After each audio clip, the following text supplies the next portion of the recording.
Every myth wants proof, and sometimes proof arrives in an envelope stamped with cold, quiet authority. Bigfoot belonged to campfire talk and tabloids, but in 1976, the noise got loud enough to reach a federal desk directly unexpectedly. Peter Byrne ran the Bigfoot Information Center, and he did what believers do when they want legitimacy. He asked the lab to make the myth answerable on record. Once it entered the system, it stopped being a campfire story. Now it was a request queued, logged, and handled like any other case without drama. In a government building, even a legend becomes paperwork entered into a routine that doesn't care what you believe at all. The lab has one job: stay serious. Not because the story is convincing, because the process has to be every time. Under magnification, the legend loses its roar. All that's left is structure, pattern, and the question, what is this really right here? And then comes the strangest part, an official, courteous response, the government answering a creature that isn't supposed to exist in writing. December 15th, 1976. Not a headline, an official reply. The Bureau doesn't confirm the legend, it confirms the paperwork instead, quietly. Once a story gets a case number, it stops being entertainment. Now it's tracked, reviewed, and answered like anything else that lands on the record for real. In the lab, legends don't matter. Structure does root patterns, inner cores, surface scales. The question becomes simple: unknown or familiar to science? The conclusion is painfully ordinary: dear family origin. And yet the weirdest part remains how far the myth traveled, just to be told no in ink so plainly.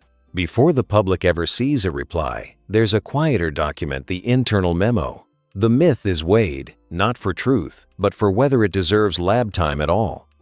The decision is clinical. Grant the request, not as endorsement, just an exception. Science, procedure, and a careful distance from the legend maintained always.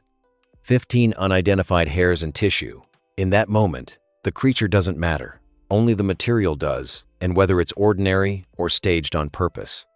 The Bureau's mission is crime, but the machine has an exception-setting research, and that's how a legend slips into official mail without anyone breaking character for once. In the federal world, belief is irrelevant. What matters is custody, who touched it, when, and whether the sample can be trusted at all in court. The closer you look, the less magical it gets. Patterns emerge, structures nature repeats, like a fingerprint that doesn't care about folklore anymore, really.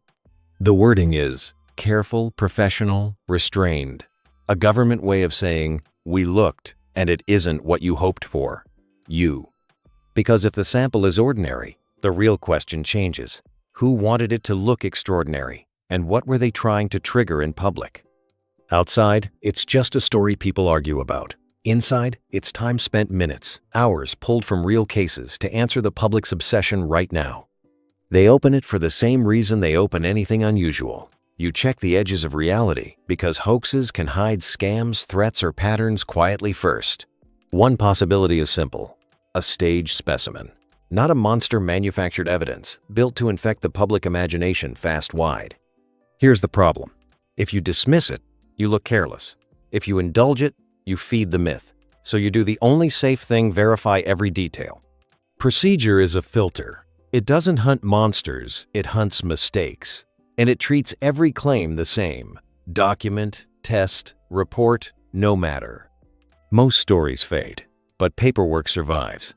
Years later, a file like this can resurface because archives remember what people forget so well. When the public finally sees the pages, the shock isn't what's inside. It's that they exist at all, proof the system took the myth seriously enough to answer in print. A single article can make it feel like the Bureau chased a monster, but the reality is quieter and more revealing.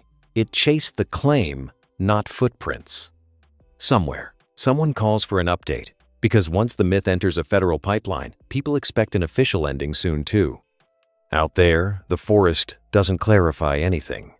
It only supplies atmosphere enough for believers, skeptics, and hoaxers to all tell different stories at once. The verdict is mundane dear family material, the kind of answer that kills a monster but raises another question: why send it at all to begin? Facts don't end myths. They just change the script.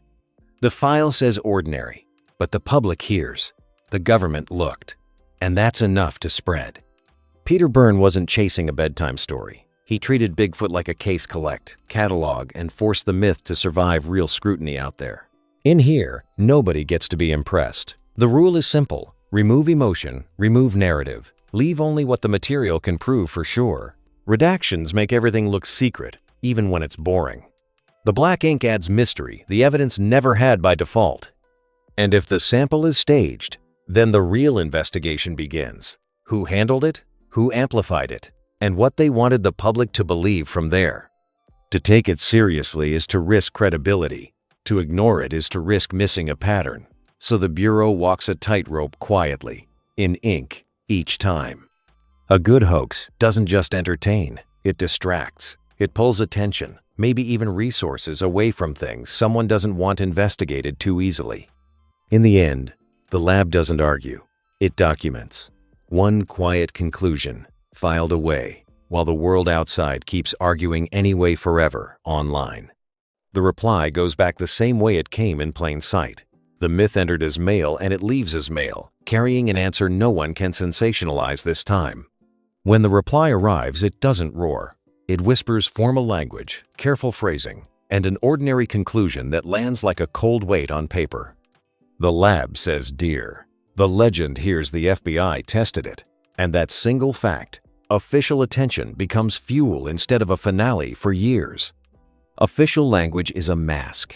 It stays polite, neutral, controlled, because the Bureau isn't debating monsters. It's preserving credibility above all. Files don't sleep, they wait. Decades later, the pages resurface, and suddenly, the past feels alive again, because proof of attention looks like proof of truth to many.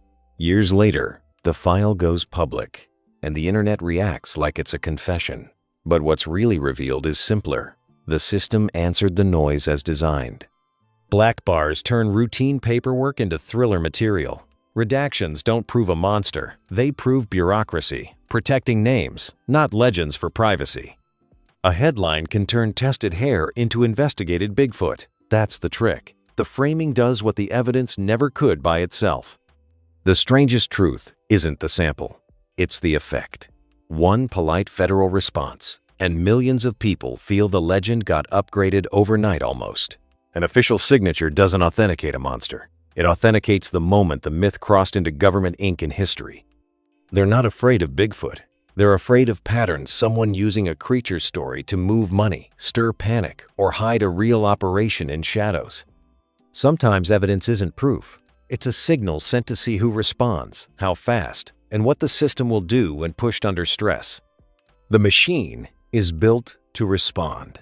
And myths exploit that because even a denial still produces something powerful, an official trail to follow. The answer lives in tiny details, patterns consistent with deer family hair. Not thrilling, but brutally specific and final. A mundane result doesn't always end the search. Sometimes it hardens it because believers treat ordinary as proof they just need better proof next time. For skeptics, it's closure, an ordinary animal, an ordinary explanation. But even they notice the strange part: why the Bureau got involved at all. The lesson isn't about Bigfoot, it's about institutions. Public noise can penetrate the system, and the system will respond, even to a legend eventually too. The most haunting evidence isn't hair or tissue. It's the letter itself, proof that the legend reached the level of formal response for once. Paperwork is a kind of spell. It turns rumor into record something that can be copied, archived, and misunderstood for decades so easily. The original stays in a drawer, but the copies travel through offices, into archives, and eventually into public hands, where myths feed on official formatting everywhere fast. This is a detective story, with no body, only fragments. And the question isn't, is it real? It's who needed it to feel real right then. A myth doesn't need proof when it borrows authority. One seal, one stamp, and people stop asking why and start saying they know for certain. The report doesn't change, people do. The same words become dismissal to one reader and motivation to another at once. A rumor is easy to ignore until it comes with a return address that looks official. Then it feels like a warning to everyone. Gatekeepers don't decide what's true, they decide what's kept. And keeping the file is how a legend earns a long life in storage. Even with an ordinary result, the question survives. Not because the evidence is strong, but because the story learned how to live inside the system so long. Myth is emotion. Method is repetition. In 1976, they collided, one demanding wonder, the other demanding proof, head on. The system doesn't blink. It doesn't laugh. It processes. And that's why a legend can slip through, because the machine responds to inputs, not meaning all day. The result wasn't a monster, but the legend still won something. An official page it could point to, forever again, always. December 15th, 1976 becomes an anchor, a calendar fact that makes the whole story feel heavier, even when the evidence is light for believers.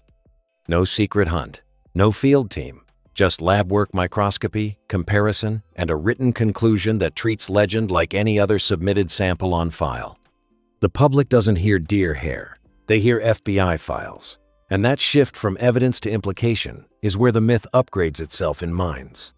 Decades later, the file becomes content shared, remixed, exaggerated. The creature survives, not in forests, but in feeds, everywhere daily. The system is built to respond. If you write the right office, with the right tone, the machine has to move even for a legend on demand. That's what makes it eerie. The courtesy. No jokes, no scoffing. Just respectful language, because government voice is designed to stay calm under pressure. Bigfoot becomes a stress test, not of biology, of bureaucracy. How does an institution behave when culture demands an answer right away? The creature didn't survive the microscope, but the story survived the system. And that's the case that never really closes for us. Over time, the paperwork becomes a relic. People don't read it carefully, they just want to touch the idea that it was official so badly. The most dangerous sentence is never the conclusion. It's, the FBI examined it. That's all a myth needs to multiply on contact. Once it wears paper armor, the legend becomes harder to kill. Not because it's true, because it's documented in ink. The truth was ordinary, but the moment was not. Because the myth didn't need to be real, only loud enough to reach the mailroom back then. Sometimes proof is just a shadow. A document projected on a wall can feel like confirmation, because our brains mistake formality for truth so often. One sentence explains it all. The Bureau examined the sample and found something ordinary. Everything else is the echo that follows. The creature lives in uncertainty. The letterhead lives in certainty. When they collide, the legend doesn't lose. It evolves into folklore. This isn't a Bigfoot story. It's a system story about how public fascination can flow into official channels and come back stamped and filed. A stamp is just ink until it lands on a myth. Then it becomes permission for the story to feel real to people. In that sealed pouch, the legend shrinks to fibers, something you can weigh, test, and eliminate. Evidence doesn't care about fear at all. The answer was ordinary. The consequence wasn't, because official attention doesn't end a myth, it upgrades it again forever. In the file, it's done. In culture, it isn't. The Bureau closed a test, but the legend kept walking afterward too. It entered as a myth. It left as a document. And in between, the system did what it always does: respond, record, and move on without hesitation. The lab found deer hair, but the world remembers something else, that the myth reached official paper, and that alone made it feel immortal to millions.